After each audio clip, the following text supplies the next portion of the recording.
45 வயதை கடந்து இருக்கக்கூடிய நபர்களுக்கு நிறைய பேருக்கு இந்த கால் பாதங்களில் எரிச்சல் அப்படின்ற பிரச்சனை. கால் பாதங்களில் நரம்புகள் பாதிக்கப்படுறதுனால மறுத்து போகிற உணர்வோ கால் பாத எரிச்சலோ, ஒரு சிலருக்கு பார்த்தோம்னா டார்சல்ஸ் டனல் சிண்ட்ரோம் அப்படின்னு கால் பாதங்களை நம்ம எப்படி பராமரித்து அந்த எரிச்சலில் இருந்து நம்ம விடுபடலாம்.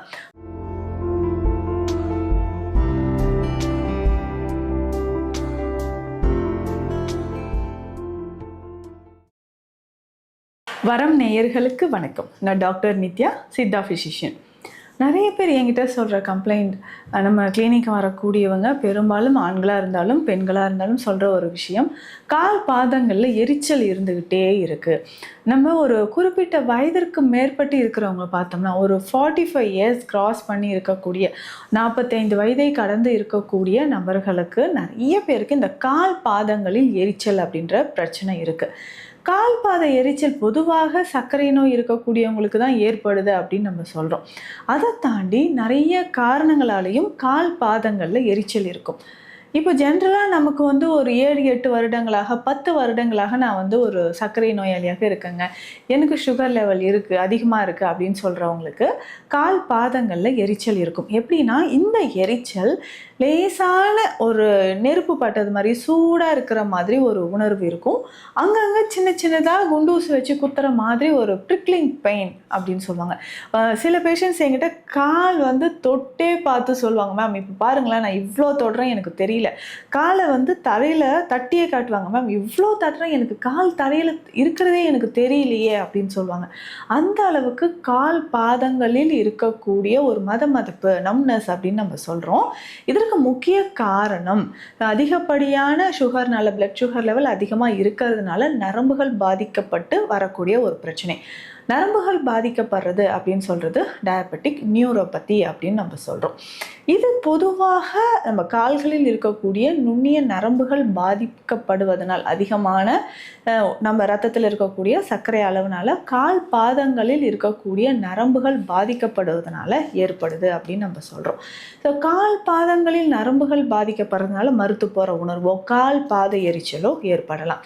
அல்லது இன்னும் சில வேறு என்னென்ன கண்டிஷனில் கால் பாத எரிச்சல் இருக்குது அப்படின்னு நம்ம பார்க்கலாம். பொதுவாக நம்ம உடலில் விட்டமின்ஸ் குறைபாடு இருந்ததுன்னா, முக்கியமாக விட்டமின் பி காம்ப்ளெக்ஸ் அப்படின்னு நம்ம சொல்கிறோம் இல்லைங்களா, விட்டமின் பி குறைபாடு இருக்கும் பட்சத்திலோ இல்லை கால்சியம் குறைபாடு இருக்கும் பட்சத்திலோ கால் பாதங்களில் எரிச்சல், மதப்பு இது எல்லாமே ஏற்படுது. அதுக்கப்புறம் பார்த்தோம்னா, இரத்த ஓட்டம் குறைவாக இருக்கக்கூடியவங்களுக்கு, பொதுவாக இடுப்புக்கு கீழே இரத்த ஓட்டம் குறைவாக நிறைய பேருக்கு இருக்குது. இது நம்ம பார்த்துருக்கோம். அதே மாதிரி பார்த்தோம்னா, இடுப்பு கீழேன்னு சொல்லும்போது அந்த மூட்டுக்களில் வலி நிறைய பேருக்கு ஆஸ்டியோஆர்த்ரைட்டிஸ் கம்ப்ளைண்ட் இருக்கும், பர்சைட்டிஸ் அப்படின்னு சொல்லுவோம். இல்லை ஏசியல் லிகமெண்ட், அதாவது ஆன்டீரியல் குரூஷியல் லிகமெண்ட்டில் டியர் இருக்குது, ஏசியல் டியர் அப்படின்னு நம்ம சொல்லுவாங்க. அந்த மாதிரி பிரச்சனைகள் இருக்கக்கூடியவங்களுக்கும் இதனோட பாதிப்பால் கால் பாதங்களையும் நமக்கு எரிச்சல், கால் பாத எரிச்சல் ஏற்படலாம். இல்லை ஒரு சிலருக்கு பார்த்தோம்னா டார்சல்ஸ் டனல் சிண்ட்ரோம் அப்படின்னு சொல்லுவாங்க. இது எப்படின்னா, நம்ம போஸ்டீரியர் டிபியல் ஆர்ட்ரி அப்படின்னு சொல்லக்கூடிய ஒரு ஆர்ட்ரி, இந்த இரத்த நாளம் வழியாக கால் பாதங்களுக்கு நமக்கு இரத்த ஓட்டம் போயிட்டுருக்கு. இதில் நமக்கு பாதிப்பு ஏற்படும் போதோ, அழுத்தம் ஏற்பட்டு நமக்கு சரியாக இரத்த ஓட்டம் போகலை, கால் பாதங்களில் போகலை அப்படின்னும் பொழுதோ நமக்கு என்ன ஆகுதுன்னா கால் பாதங்களில் எரிச்சல் ஏற்படுது.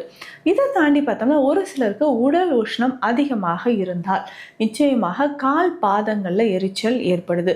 இதில் ஸ்பெஷலாக ஒரு சிலர் சொல்லுவாங்க, கால் பாதங்களில் அந்த விரல்களுக்கு அடியிலையும் அதை சார்ந்து முன்னாடி முன்கால் பகுதிகளில் மட்டும் ரொம்ப எரிச்சலாக இருக்குது. இந்த 4 விரலை வச்சே காட்டுவாங்க, இந்த இடத்துல ரொம்ப எனக்கு வலி அதிகமாக இருக்குங்க, எரிச்சல் திக்குன்னு எரியிற மாதிரி இருக்குன்னு சொல்லுவாங்க. இதற்கு அடுத்தது பார்த்தா நமக்கு ஏதாவது இன்ஃபெக்ஷன் இருக்குது, கால் பாதங்களில் சொரியாசிஸ் மாதிரி கண்டிஷனோ, இல்லை ரொம்ப வெடிப்புகள் அதிகமாக இருந்தோ, உடல் உஷ்ணம் காரணமாக அதிகமான வறட்சித்தன்மை இருந்தாலோ கால் பாதங்களில் எரிச்சல் நிறைய பேருக்கு இருக்கும். ஸோ இந்த மாதிரி கண்டிஷன் இருக்கும்பொழுது இந்த கால் பாதங்களை நம்ம எப்படி பராமரித்து அந்த எரிச்சலில் இருந்து நம்ம விடுபடலாம். ஃபஸ்ட்டு நம்ம சுகர் லெவல் எவ்வளோ இருக்குன்னு நம்ம தெரிஞ்சுக்கணும். ஸோ பிளட் சுகர் லெவல் இம்மிடியேட்டாக நமக்கு குறையணும். ஸோ அதிகமான பிளட் சுகர் லெவல் இருக்குன்னா நம்ம சித்த மருத்துவத்தில் நம்ம ஸ்பெஷல் மெடிசனாக கொடுத்துட்ருக்குற சில மருந்து வகைகள் இருக்குது. ஏற்கனவே இதை நம்ம சொல்லியிருக்கிறோம். இதில் முக்கியமான ஒரு மருந்துன்னு பார்த்தோம்னா போகர் மகாவில்வாதி கற்பம் அப்படின்ற மருந்து. ஸோ இந்த மருந்து எதற்காக கொடுக்குறோன்னு பார்த்தோம்னா சுகர் லெவல் குறையிறதுக்கும் முக்கியமாக நரம்புகள் பலப்படுவதற்காக இந்த மருந்தை நம்ம கொடுக்குறோம். நரம்புகள் பலப்படுவதற்கு அப்படின்னு சொன்னோம்னா நம்ம உடலில் நரம்புகளில் பாதிப்பு ஏற்படும் போது அதை சரி செய்கிறதுக்கு நம்ம இந்த போகர் மகாவில்வாதி கற்பம்ன்ற மருந்தை கொடுக்குறோம். ஸோ போகர் சித்தர்லேயே முக்கியமான ஒரு காயக்கற்ப முறை தான் இது. ஸோ இதில் இருக்கக்கூடிய மூலிகைகள் எல்லாமே பார்த்தோம்னா நம்ம உடலில் அதிகமான இருக்கக்கூடிய இரத்த சர்க்கரை அளவை வந்து குறைக்கக்கூடியது. இதில் மூலிகைகள் அப்படின்னு பார்த்தோம்னா வில்வ மரத்தோட பட்டை, வில்வ மர இலைகள். ஸோ இந்த வில்வ மர பட்டை, வில்வ இலைகள் இது ரெண்டுமே நமக்கு அதிகமாக இருக்கக்கூடிய சுகர் லெவலை கண்ட்ரோல் பண்ணுது. கால்பாத எரிச்சலுக்கும் மிக மிக சிறந்தது அப்படின்னு சொல்லலாம். இதனோட என்னென்ன மூலிகைகள் சேருதுன்னா நாவல் மரப்பட்டை சேருது, ஆவாரை பஞ்சாங்கம் இதில் சேருது. ஆவாரை பஞ்சாங்கம்னா ஆவாரையோட இலை, பூ, நம்மளுடைய பட்டை, பிசின், வேர் பகுதி அனைத்துமே சேர்த்து அரைத்து செய்யக்கூடிய மருந்து அப்படின்னு சொல்லலாம். ஸோ இது எல்லாமே சேர்த்து கொடுக்கக்கூடிய இந்த மருந்துனால எவ்வளவு அதிகமான சுகர் லெவல் இருந்தாலும் ரொம்ப ஈஸியாக இதில் வந்து நமக்கு குறைய ஆரம்பிக்கும். இதற்கு அடுத்தது பார்த்தோம்னா இந்த கால் பாத எரிச்சல் குறைப்பதற்கும் இந்த மெடிசனை நம்ம யூஸ் பண்ணலாம். இதுக்கப்புறமாக நமக்கு விட்டமின் குறைபாடு இருக்குது, இல்லை கால் பாதங்களில் ரொம்ப ட்ரைனஸ் ஏற்பட்டு சொரியாசிஸ் மாதிரியான பிரச்சனைகள் இருக்குது, வெடிப்பு அதிகமாக இருக்குன்னா அதற்குமே மிக சிறந்த ஒரு மருந்து இருக்குது.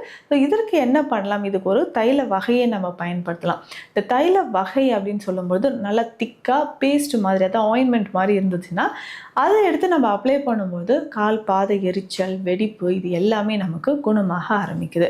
ஸோ இது எப்படி நம்ம ரெடி பண்ண போகிறோம் அப்படின்னு பார்த்தோம்னா ஒரு 200 ml அளவுக்கு நமக்கு விளக்கெண்ணெய் தேவைப்படுது, சிட்ராமணிக்கு எண்ணெய் தேவைப்படுது. இதில் என்னென்ன மூலிகைகள் சேர்க்க போகிறோம், சேர்த்து இதை வந்து திக்காக நம்ம வந்து ஒரு தைலம் மாதிரி காய்ச்ச போகிறோம். என்னென்ன மூலிகைகள் சேர்க்க போகிறோம் அப்படின்னு பார்த்தோம்னா வெந்தயம். ஸோ இந்த வெந்தயம் வந்து இரவே ஊற வைத்து அரைச்சி எடுத்து வச்சிடணும். இதனோட கொஞ்சமாக கற்றாழை சாறு, எலுமிச்சை சாறு விடணும், குப்பைமேனி இலைகள் விடணும், அம்மான் பச்சரிசி இலைகள். ஸோ இது எல்லாமே நல்லா அரைத்து திக்காக பேஸ்ட் மாதிரி எடுத்துட்டு இந்த எண்ணெயில், சிட்ராமணிக் எண்ணெயில் போட்டு நம்ம காய்ச்சணும். ஸோ இந்த மாதிரி நம்ம காய்ச்சும் போது கொஞ்ச நேரத்துலேயே இந்த நம்ம போட்ட இந்த மூலிகைகள் எல்லாமே தைலத்தோடு சேர்ந்து நமக்கு கிடைக்கும். ஸோ அப்போ தைலத்தோட கலரை நல்லா டார்க் க்ரீன் கலரில் நமக்கு கிடைக்கும். ஸோ இதனோட கொஞ்சமாக நம்ம தேன் மெழுகு சேர்க்கணும். சின்ன துண்டு அளவுக்கு தேன் மெழுகு சேர்த்து அந்த சூட்டோடையே சேர்த்து கலந்து எடுத்து வச்சுட்டு வடிகட்டி எடுத்து வச்சிடணும். ஸோ இதை நமக்கு நல்லா திக்காக ஒரு பேஸ்ட் மாதிரி, அதாவது ஆயின்மெண்ட் மாதிரி நமக்கு கிடைக்கும். இதை எடுத்து கால் பாதம் ஃபுல்லாக நம்ம வந்து அப்ளை பண்ணணும். எங்கெல்லாம் வெடிப்பு இருக்குது, எங்கெல்லாம் வந்து கால் ஆணி இருக்குது, அந்த இடத்துல நம்ம அப்ளை பண்ணிக்கிட்டே வந்தோம்னா கால் பாத எரிச்சல் நமக்கு கொஞ்சம் கொஞ்சமாக குணமாயிட்டு வரும். அதே மாதிரி மருதாணி கால்களில் போடலாம். மருதாணி இலையை நல்லா அரைச்சி எடுத்துடணும். இதனோட கொஞ்சமாக நம்ம என்ன பண்ண போகிறோம்னா மஞ்சள் பொடி, வசம்பு பொடி ரெண்டும் சேர்த்து கலந்து காலில் வாரத்துக்கு ஒரு 2 முறை நம்ம வந்து கால் பாதங்களில் அப்ளை பண்ணிக்கிட்டே வரலாம்.